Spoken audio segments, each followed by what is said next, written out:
Here down here are my conflict of interest. I'm going to talk in the next 13 minutes or so on the issue whether troponin rise is a reliable indicator of myocardial necrosis.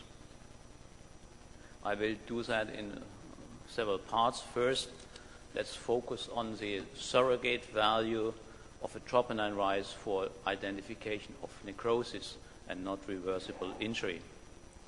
So when we look at the cardiomyocyte, you see the organized structure of the sarcomere.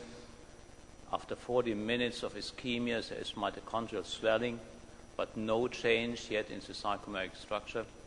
When you look at 24 hours after coronary artery occlusion, still there is no morphological change in the contractile machinery. And when you look at 7 days after myocardial infarction, you still find fragmented sarcomeric proteins in the infarct zone. Now, when you now look at the serum concentration changes of troponin T, in this case of a patient group with non-reperfused myocardial infarction as compared to reperfused myocardial infarction, and you consider that the half-life of troponin T is 90 minutes in circulation, so the persistent elevation then of troponin beyond day 2 means consistent and ongoing degradation of the contractile machinery, and that, I believe, is a hallmark of irreversible myocardial necrosis.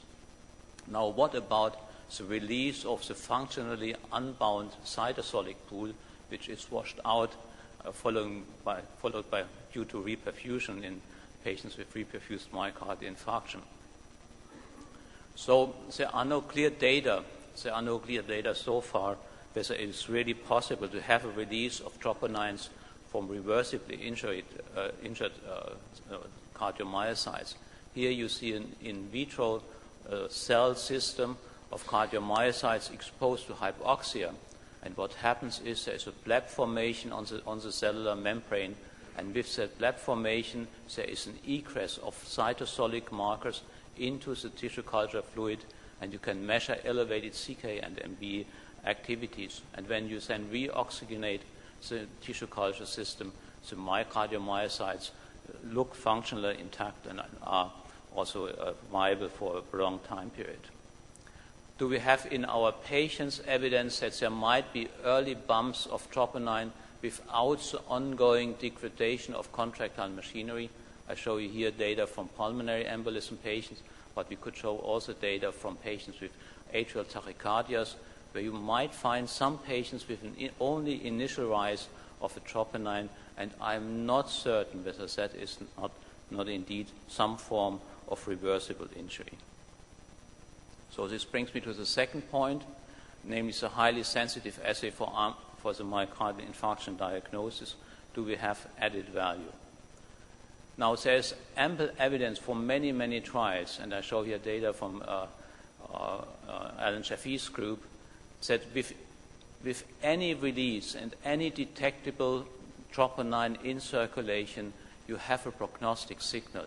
So the more troponin release, the more the worse the outcome, and any release is associated with a higher risk, both for survival and for readmission for heart failure and myocardial infarction. When we use our high-sensitive troponin T assay, which allows a measurement at the 99th percentile with 10% coefficient of variation, so with the required analytical characteristics, and we have 3 negative measurements in patients in our chest pain unit, these patients have an excellent outcome, whereas those who have an elevated troponin have a worse outcome and high cardiac event rate. Now, this brings me to the third point then.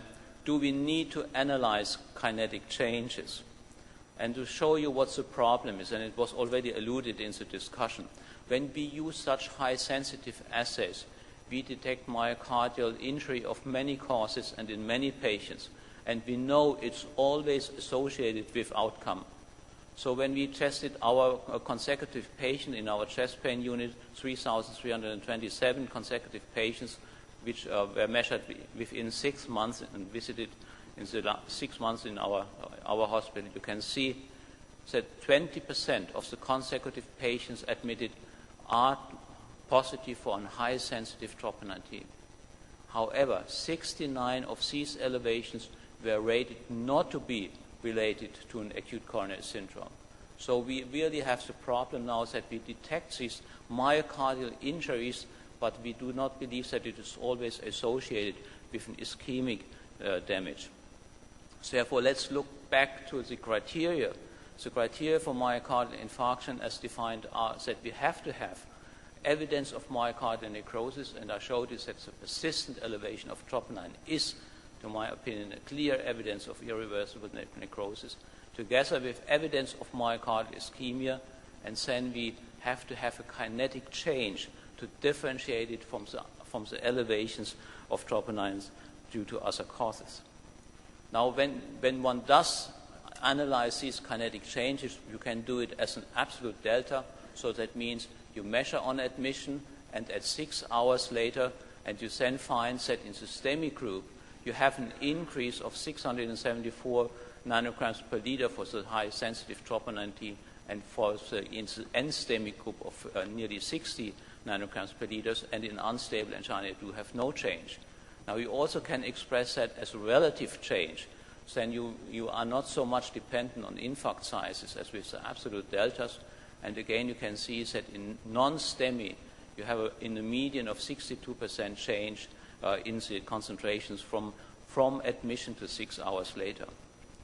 You can do ROC analysis and identify the optimal cut points for differentiation and diagnostic classifications. And the best performer was the maximal absolute difference from 0 to 6 hours after admission, which was 9.2 nanograms per liter as a discriminator value, absolute, or if you want to use the maximal rise, and that is also only for the N-STEMI group, since in the STEMI group we won't need such an analysis, it's 40% increase, which gives you a good separation of STEMI versus non-STEMI. However, there is also in those other conditions some change, some kinetic changes of the troponins. Those who have troponin elevations due to other cardiac diseases like heart failure, vascular disorders like stroke, systemic disorders like sepsis, non-cardiac chest pain, and those. And so you can see that you have a change here in the range of 5 nanograms per liter, or so, significantly less. Now, there were many investigations, and we had also some data, and these are data again from Alan Chaffee's group. Can we use these delta changes to give some indication on outcome? And the answer is most probably only for the large infarcts, since for the smaller infarcts, the predictive power of the delta changes, both relative and absolute, are only insignificant. So this brings me then back to the last point, and I would like to show 2 clinical examples before I summarize the data, just to illustrate the problems we are facing when we apply these high-sensitive troponin measurements. So this is a 48-year-old male without any cardiac risk factors. And he came to our chest pain unit with chest pain, hypertensive blood pressure, and moderate tachycardia. And you can see that there was some ST segment depression, and he had a clear kinetic of the high-sensitive troponin T assay. So per definition, with chest pain and troponin kinetics, this patient would rule in for myocardial infarction, and the ECG is in accordance with an N-STEMI. Now, when we look at his coronary angiography, you can see a high-grade proximal LAD lesion, also in the LAO projection.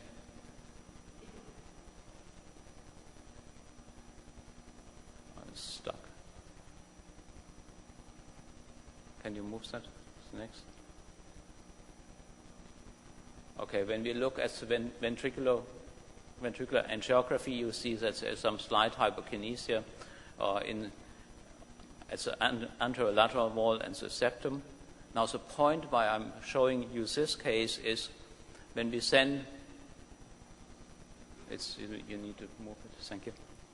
When we then looked at the MRI for late gadolinium enhancement to really prove that he had indeed myocardial infarction, we were not able to find any late gadolinium enhancement. So So this gives you one of the issues we have when we measure such sensitive, with such sensitive methods, that there is no gold standard, no imaging methodology which gives you comparative analysis and provides you sufficient sensitivity to assess the troponin measurements. This is a second example of a 60-year-old female with unspecific pain, hypertension, but no changes whatsoever in her ECG, but marked changes of troponin. Now again, it's a difficult case, and when we look at the angiography, you can see that it's excellent ventricular function. Eventually, some reduction in contractile strength of the inferior wall or inferior apical part of the heart. When we look at the coronary angiography, I need your help again, then you see essentially normal coronary arteries. So what is the diagnosis now in this female lady? And since you would say, well, that's again a false troponin measurement. So in this patient, then we did again our MRI study, and you can see that there is clear evidence of late gadolinium enhancement on two different spots. So eventually this patient had coronary artery spasm or thromboemboli, which we were not able to pick up. So this brings me to my conclusions. First, troponin elevations on day 3 to 4 post-symptom onset reflect degradation of the sarcomere, which is a hallmark of myocardial necrosis. High sensitive assays identify more patients with myocardial infarction. It's about 30% more patients with the high sensitive assays as the conventional troponin assays, and they facilitate risk stratification with an excellent negative predictive value. You have many more patients which are troponin positive, but these patients also, when they have not ischemic injuries, have a high cardiac event rate. Analysis of troponin changes, either absolute or relative, improve precision of AMR diagnosis. However, we need more data on the exact optimal cut points to be used. And finally, and that is a key problem we face now with this very sensitive assay, we have there is a lack of diagnostic methods to validate a positive troponin result in the patients with suspected acute coronary syndrome. But as indicated, it is no way back, and there is a clear advantage when you identify a troponin in your patient with a suspected ACS, since you can start your treatment. And thank you very much.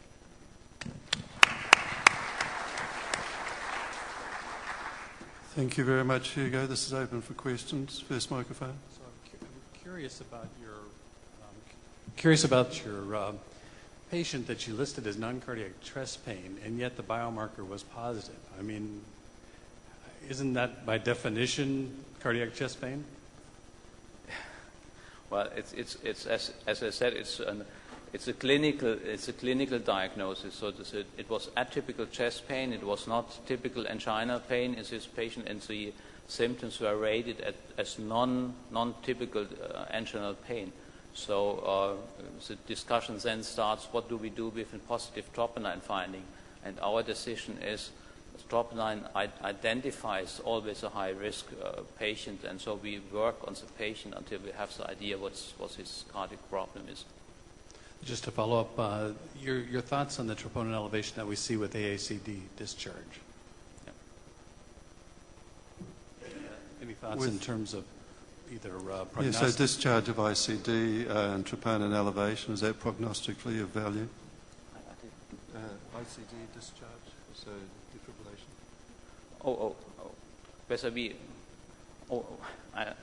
Whether we find elevations of troponin in patients who have several discharges with an implanted ICD. Okay, we do find some of the patients, but it's always difficult then what is the start of the problem.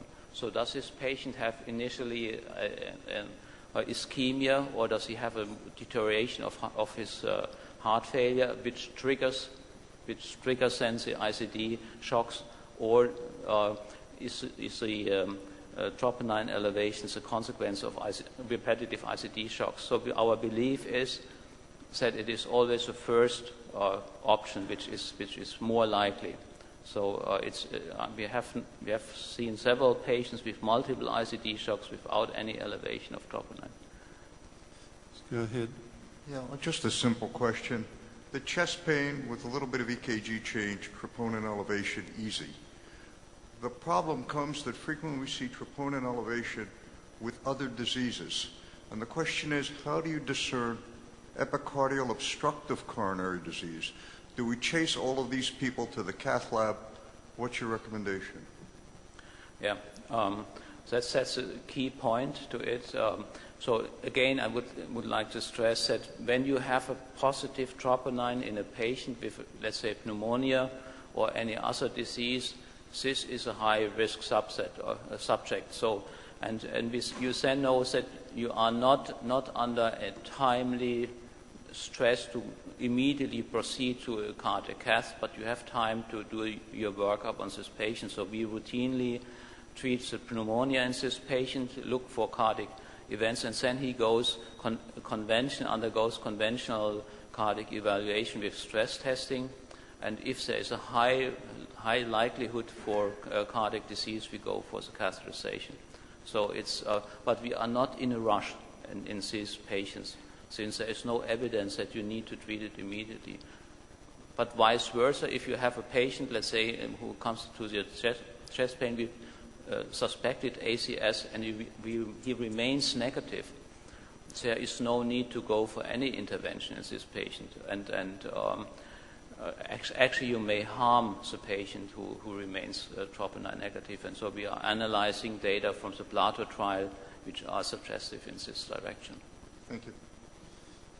You looked at relative change and absolute change. Do you think there's information in velocity of change? I think it's